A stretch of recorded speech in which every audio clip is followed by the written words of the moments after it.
Halo teman-teman, kembali lagi sama kita di Cinema Case bersama saya Kelvin. Saya Roy. Nah, kali ini kita bakalan ngasih kalian 7 rekomendasi film perang terbaik sepanjang masa.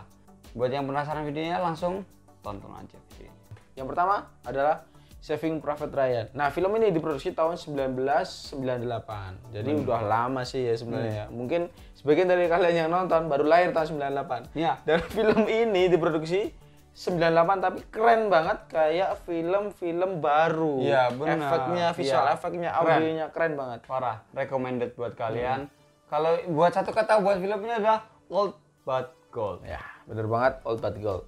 Nah, film ini itu bercerita tentang sekelompok prajurit yang ditugaskan untuk menyelamatkan seorang prajurit bernama Ryan. Nah, si Ryan ini kenapa diselamatkan? Karena dia itu seluruh saudaranya sudah meninggal, sudah habis dalam perang. Medan Nah, perang. dia itu satu-satunya yang tersisa. Makanya satu regu atau satu kelompok tentara itu diminta atau ditugaskan untuk menyelamatkan si Ryan ini agar menjadi satu-satunya penerus di keluarga tersebut. Bener banget. Jadi buat kalian tonton aja filmnya. Ada dramanya, ada tembak-tembakannya, dalam tembak-tembakannya itu keren banget, visual efeknya keren banget. Harus nonton. Kayaknya itu ledakan nasi deh, bukan Iya, iya. CGI kayaknya itu. Yang berikutnya adalah 1917 atau ya ini sebenarnya tahun ya. 1917 jadi 1917. 17. Agak 1917. Ya, 1917. Goblok. Nah, kalau ngomongin masalah film perang, kita nggak bakalan lepas dari film terbaru yang masuk Oscar kemarin ya. Jelas banget kita bakalan jadi exposure kita di film perang adalah 1917 karena ya memang sinematografi yang luar biasa keren ya. Jadi memang kalau kita ngomongin mungkin bakalan 5 atau 10 tahun ke depan ini masih menjadi film perang yang bagus banget. Dan walaupun kita bilang juga di situ tembak-tembakannya juga ada keren juga keren. dan visual efeknya juga keren. CGI-nya itu kalau lihat BTS-nya keren banget Ya. juga. Film ini bercerita tentang 2 prajurit tentara Inggris yang diperintahkan oleh atasannya untuk menghentikan prajurit dari Inggris ya untuk melakukan penyerangan karena sudah diketahui bahwa prajurit Inggris ini apabila melakukan penyerangan bakalan disergap oleh tentara musuh. Jadi jebakan gitu ya. Jadi mereka tuh mengejar waktu untuk mengirimkan pesan bahwa pasukan ini harus berhenti menyerang gitu. Nah, di sini jadi sangat emosional karena salah satu dari orang yang ditugaskan ini adalah adik dari kakak yang akan menyerang. Bener banget. Jadi secara nggak langsung mereka udah tahu kalau si kalau kakak dia bakalan meninggal. Kalau Makanya di situ jadi penyerangan. emosional banget ya. Benar. Jadi buat kalian yang seneng banget sama film perang dengan sejuta cerita ya, ini bagus banget buat kalian. Lihat filmnya, keren banget. Nah, yang berikutnya adalah Black Hawk Down. Film ini bagus banget. Dan aku yakin teman-teman pasti udah pernah lihat di TV. Layar kaca. Ya, karena memang udah di layar kaca ya, di TV ya. Sudah ditampilkan di salah ditayangkan di TV. Walaupun itu tetap aku bilang ini bagus banget dan worth buat ditonton. Buat yang nggak suka nonton film perang harusnya bisa sedikit ngikutin ini ya, karena ini memang seru filmnya. Aksi ya. Aksi ya? Aksi itu memang keren banget sih. Di situ juga visual efeknya visual efeknya keren banget di situ. Tembak-tembakannya, CGI-nya juga tuh di situ luka-lukanya itu kalau memang di situ ada adegan yang sampai kebelah 2 badannya. Di situ memang realistik banget dan kejam banget. Jadi mungkin untuk kalian yang melihat bersama anak kecil bisa be wise lah di situ. Lebih pilih-pilih atau momen yang kira-kira akan ditutupin matanya atau gimana lah cara kalian. itu bukan adegan dewasa tapi memang agak kejam gitu ya. Nah, film ini bercerita tentang pasukan Amerika yang akan menyerang ya, Iya, yang bener akan banget. menyerang di garis perbatasan musuh. Iya. Tapi udah ketahuan karena ada seorang anak yang memberitahu dengan telepon gitu, terus Akhirnya ada bocor akhirnya bocor penyerangannya. Terus terjadilah tembak-tembakan yang sangat seru dan menegangkan ya antara pasukan Amerika dan pasukan Bener banget. lawan. Nah, karena bocor itu akhirnya si pasukan Amerika ini harus Pulang. berhadapan dengan brutalnya Iya. milisi di Somalia. Apalagi di Somalia itu kan waktu Iya. awal digambarkan bahwa di situ senjata diperdagangkan bebas ya di situ. Jadi memang mengerikan. keren banget di situ filmnya. Yang berikutnya adalah We Were Soldier. Film ini film 2002, tapi ini bagus banget dan ini juga sangat-sangat keren. Menceritakan tentang seorang letnan yang membawa 400 prajurit baru ya, masih prajurit muda gitu. prajurit muda yang masih baru untuk melawan lebih dari 2.000 pasukan Vietnam yang di lembah sadis kematian gitu ya. ya. Iya. Dan kalian pasti tahu juga kalau pasukan Vietnam ini sadis, kejam, apalagi di TV itu Iya. kan. Itu juga digambarkan bahwa betapa kejamnya mereka untuk Vietnam menyiksa gitu, gitu menyiksa pasukan. gitu. Jadi bahkan ada yang bilang bahwa sebenarnya Amerika itu kalah perang di Vietnam perang di gitu. Vietnam. Karena saking sadisnya Iya, ini karena si sadisnya. saking sadisnya si pasukan Vietnam nih. Jadi gimana ceritanya? Saksikan tuh. Seru Karena memang banget. Seru banget. Asik pokoknya, actionnya sangat keren ya. Tonton. Oke. Yang berikutnya adalah Beast of Nation.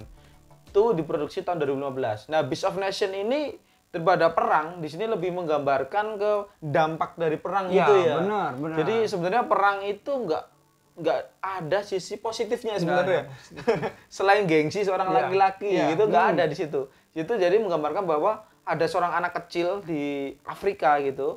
Nah, dia itu menyaksikan dengan mata kepalanya sendiri keluarganya itu dibunuh dengan keji gitu. Iya. Akhirnya karena itulah dia itu menjadi pemberontak Iya, gitu. jadi Karena dia pasukan tuh militan. menyaksikannya itu dibunuh oleh tentara nasional Iya, gitu. terus Akhirnya mereka terus si anak ini ditemukan oleh pasukan pemberontak ya. ya udah akhirnya di latar belakangi sakit hati karena keluarganya dibunuh, jadilah dia milisi. Walaupun yang kejam terpaksa gitu. ya, Iya. walaupun terpaksa ya. Walaupun Tapi di situ terpaksa. adalah salah satu dampak dari peperangan yang memang gak ada bagus-bagusnya. Jadi untuk kalian yang hobi main game perang, kapan Indonesia perang anjing kau bangsat? Yang ngomong kapannya Indonesia perang anjing, yang bilang save Palestina, perang dengan Israel goblok. Gitu. Mulutmu tuh emang belum pernah ditampar pakai gagang meriam. Iya. Makanya si anjing nih bacot kapan perang. Nah, buat kalian yang bacot kapan perang, lihat film ini dan lihat betapa sedihnya dan betapa Mengerikannya. besarnya dan betapa mengerikannya peperangan itu. Jadi buat kalian yang goblok, tolong jadi pintar. Walaupun sedikit nggak apa-apa. Yang penting pinteran dikit gitu.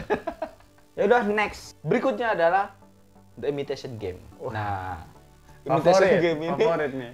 mikir sih. Jadi dalam perang itu kan nggak cuma di tempat yang battlefield-nya aja ya. Situ juga battlefield itu juga ada yang di belakang juga.